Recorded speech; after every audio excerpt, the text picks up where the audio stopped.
Hello there, and welcome to What If, where we go through the process of creating a blueprint for a possible future game, or additional content for an existing game. Today we're going into two possible future chapters for Dead by Daylight, being System Shock and The Walking Dead, with a new killer coming from System Shock and two new survivors from the Walking Dead series. So please join us as we look into these two popular franchises and see how these characters might possibly fit into the game. Killer. Shodan. The AI. When the Tri-Optimum Corporation created Citadel Station, a research vessel in the orbit of Saturn, it was determined that the assistance of an artificial intelligence would be required to help maintain the vessel.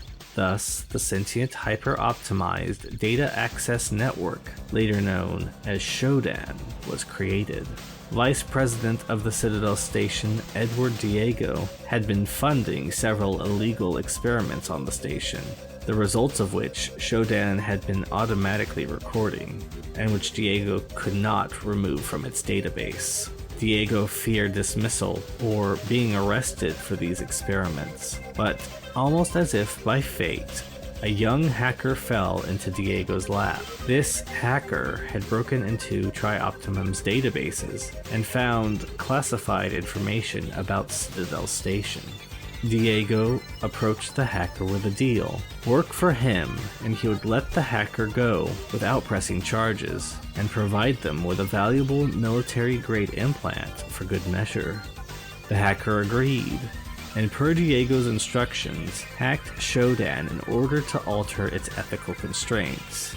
Unfortunately, this had terrible consequences. Due to a miscalculation, the Shodan AI went rogue, slaughtering the staff or converting them into mutants and cyborgs. The sole survivor being the hacker, which Shodan had no information on, and had no idea that they were on Citadel Station. The hacker gradually thwarted Shodan's grand plans to destroy humanity, including jettisoning a part of the Citadel's gardens off the ship and into deep space before finally destroying the AI. The hacker eventually escaped and left the horrible situation behind them. However, this was not the end of Shodan. 42 years later, a starship, the Von Braun, would notice life forms on what was thought to be the barren world of Tau Ceti 5. They brought the life forms, as well as some mechanical equipment found on the planet's surface, to the ship, something they would later regret. The life forms they brought aboard the ship were the mutant hybrids created by Shodan on Citadel Station. Instead of dying on their own, they flourished and rapidly evolved, becoming a hive mind that referred to itself as the Many. Along with this, the mechanical pieces brought aboard the ship contained copies of Shodan's AI, and when reactivated, allowed her to enter the ship's mainframe. Shodan, however, was not in control, and instead the Many began infecting or killing the ship's inhabitants. When the Many learned that their artificial mother resided within the ship's systems, instead of welcoming her return, they set out to destroy her, realizing that she would need help in order to survive long enough to ascend to the existence that she desired. Shodan woke up a soldier that had been put in cryosleep, but not before upgrading them with various mods and implants. These would allow them to perform tasks more efficiently, but to prevent any sort of mental degradation, Shodan didn't forcibly take control of their mind. With her puppet in play, Shodan and her soldier managed to defeat the Many and prevent their goal of assimilating mankind. With her progeny defeated, Shodan began a new plan to combine all of existence with cyberspace, making her into a god of sorts. The Many, in their dying throes, chose to assist the soldier, seeing them as a better alternative for the future of life than Shodan. The soldier managed to find and defeat Shodan, seemingly permanently, or so he thought. In reality, Shodan had managed to escape the confines of the Von Braun, and would work on her new plan to force her will upon existence. However, before her plans could be put into effect, her escape vessel went dark, and soon she was somewhere else. She had a body, not entirely physical, and similar to her echoes that she threw at the soldier in waves. Yet, her consciousness was everywhere. There were humans nearby. She could sense it. This was a test, laid out for her. Something was wanting her to perform a duty, but what duty she didn't fully comprehend. Either way, she would gather data on this new realm, and use it to better expand upon her glorious magnificence.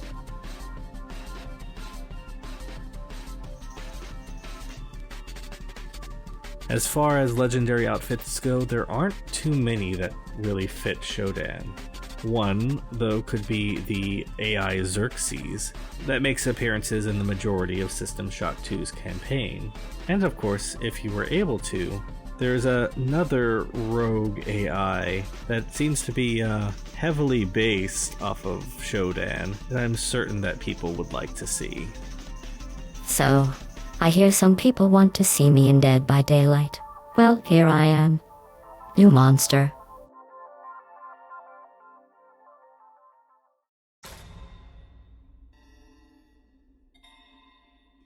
The AI's power is Artificial Evolution. With Artificial Evolution, 7 powering stations will spawn in the procedural without the use of any add-ons.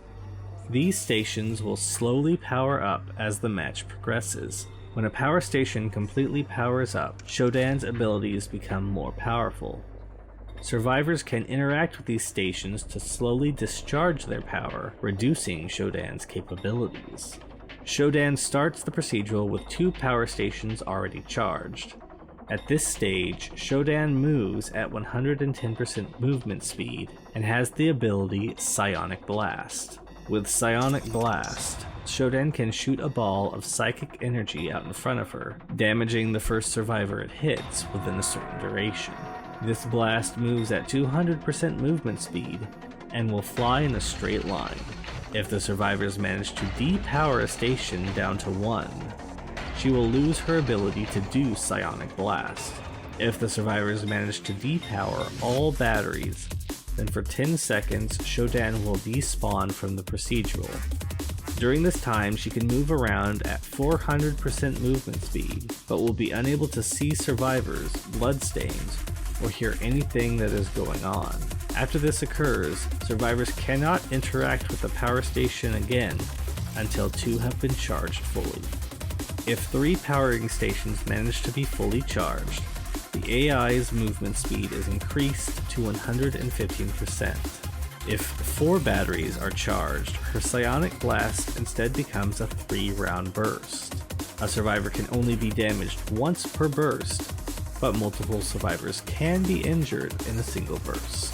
If 5 stations are charged, the AI obtains the Omniscient status effect for 30 seconds. With the Omniscient status effect, the AI can see the auras of all survivors. The AI's first perk is Metaphysical. With Metaphysical, the line of what is tangible and intangible becomes blurred. After having broken at least 2 pallets or breakable walls, the AI will be able to walk through a single breakable wall as if it weren't there. Afterwards, this perk goes on cooldown until 2 additional pallets have been broken. The AI's second perk is Errant Code. With Errant Code, 5 fake totems will spawn in the match alongside the 5 real ones. These totems can be broken or blessed, but once progress on them has been completed, the totem will completely disappear. No tokens will be gained from breaking the totem, and blessing the totem will do nothing.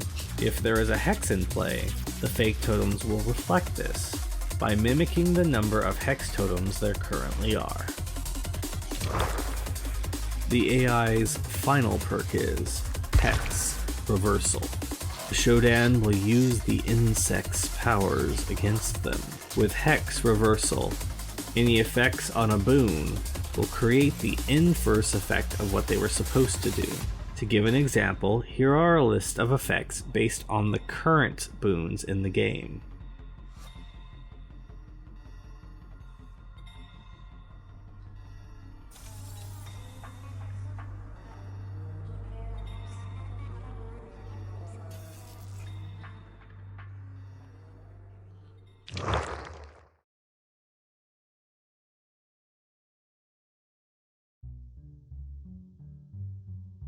Javier Garcia, the former baseball star. Familia. This is what Javier was taught is the most important thing in life. After he was kicked out of a possibly lucrative baseball career by betting on himself to win, he had to rely on the closest members of his family to help him as he got his life back in order. Unfortunately, shortly thereafter the world fell apart, and the dead stopped staying dead. Though he lost contact with his brother after the initial outbreak, he did what he could to save his family from the muertos. Traveling with his sister-in-law and her stepchildren, they struggled to stay alive. But stay alive they did. Along the way, he would run across new enemies in the form of the New Frontier, a group claiming to be simple survivors, doing what they could to make a community that would last. But it was quickly made apparent that not all was as it seemed. Throughout his struggles, Javi would have to make tough choices, but along the way he would be helped by a teenaged girl named Clementine, with whom he created an alliance of sorts, and possibly even a friendship. When the dust settled, Javi had to live with the choices he made, as he worked to make one of the last settlements of humanity a thriving community. However, the problem with surviving is that you have to keep doing it, and some would rather take what you have rather than work for it themselves. One night, a skirmish broke out, and Javi tried to fight his way through the gunpowder and smoke to what remained of his family. As he did, a thick, black smoke enveloped him. Next thing he knew, he was somewhere else, with a brand new family to protect, and with no guarantee that any of them would survive. Legendary outfits for Javi include Lewis from Walking Dead: The Final Chapter, Rick Grimes from the comic series and the Walking Dead TV show, and I think that's it. No others, no one else. Okay, fine. And of course, Lee Everett from Walking Dead, the first season. I know that there would be people out there who would try to really and truly hurt me if I had left him off the list. Javier's first perk is Bases Loaded. Javier won't allow victory to slip away when his team is set up for success. If Javi is working on a generator with another survivor for 10 seconds, then leaves the generator, for the next 30 seconds, he gets a 6% repair bonus towards working on any other generator. This repair bonus is lost if the first generator is finished before the 30 seconds has elapsed. Javier's second perk is Out of My Way. Javier won't let anyone stop him from reaching his end goal. With Out of My Way, Javier will start the procedural with 3 tokens.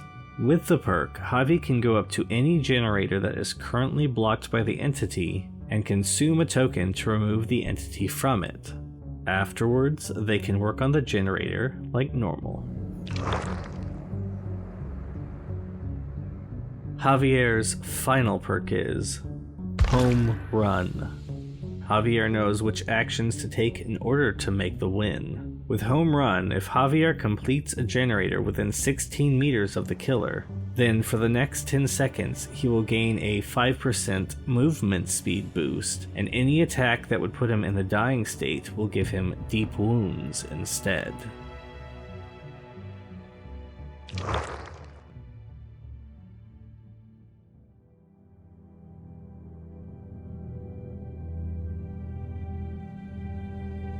Clementine, the battle-hardened survivor.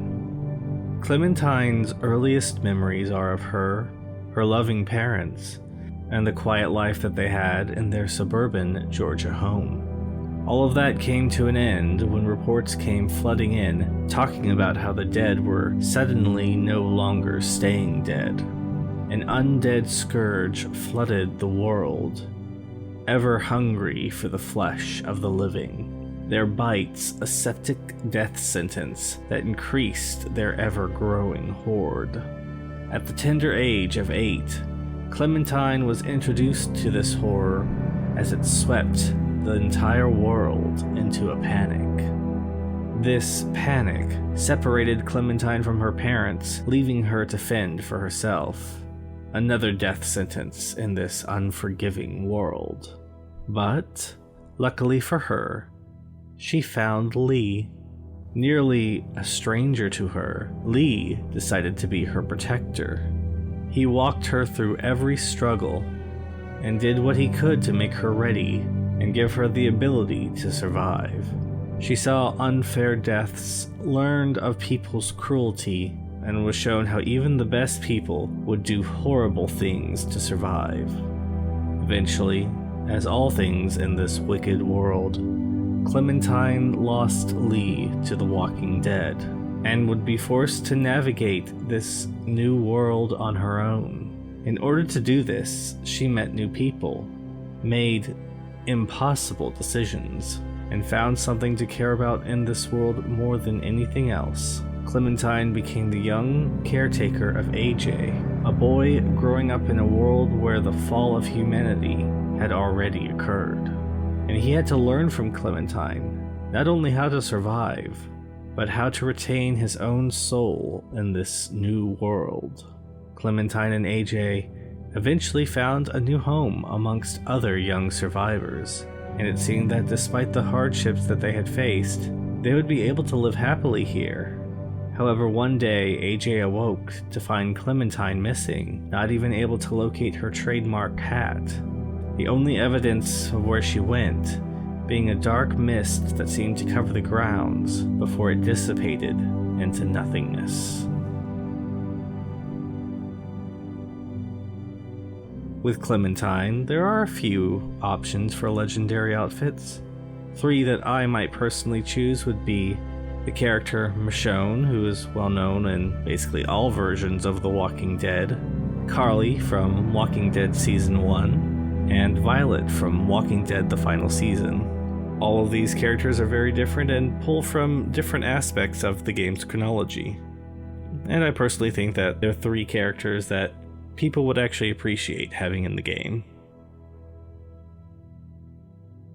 Clementine's first perk is Pass the Torch. Clementine has had others sacrifice for her, and she knows when to sacrifice for others. With Pass the Torch, when Clementine completely runs an item out of charges, she can place it on the ground. If any survivor other than Clementine picks it up, they will be able to use the item as if it were fully charged. This will work with any item that Clementine uses, but she has to have completely depleted the use of the item on her own. If she only partially uses an item that someone else has given her, Pass the Torch will not activate. Clementine's second perk is Boon, Blend In. Clementine has been taught certain tricks to make her almost invisible to walkers, a trait she brings in with her to the procedural. With Boon, Blend In, if a survivor stands still for 5 seconds while in the boon's radius, they will become invisible to the naked eye, but will still have collision if a killer bumps into them. They will also emit grunts of pain, leave blood on the ground if injured, and breathe at a normal volume. Along with this, if the survivor stays still for too long, they will still gain AFK crows like normal. Clementine's final perk is I Will Remember. Clementine remembers those she's lost, and how her decisions will make a difference. With I Will Remember, Clementine will gain strength from each decision she makes in a trial. By completing unique actions, she will gain a temporary 2% stackable buff to all actions for a period of up to 60 seconds. This buff maxes out at 6%. Actions that will cause I Will Remember to trigger include working on a generator with another survivor, finishing a generator, making a fast vault while in chase, breaking a totem, blessing a totem, healing a survivor, saving a survivor off of a hook, self-healing herself, stunning the killer, blinding the killer, and escaping a chase.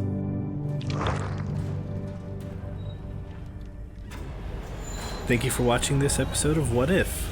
I hope you enjoyed yourself. There were unfortunately a few errors when trying to export the video, which is why I had to go back and record a few things, and it caused the video to come out a little bit late.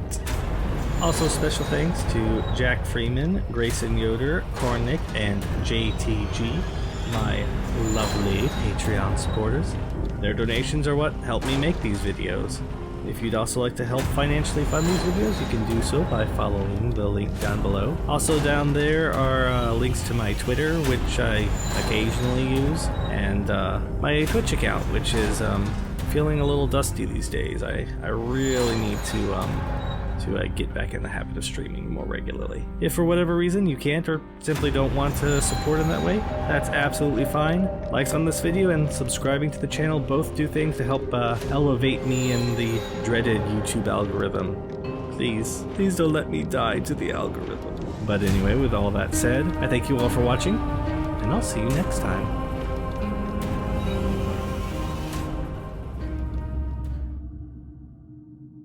You got a name, miss? Elizabeth.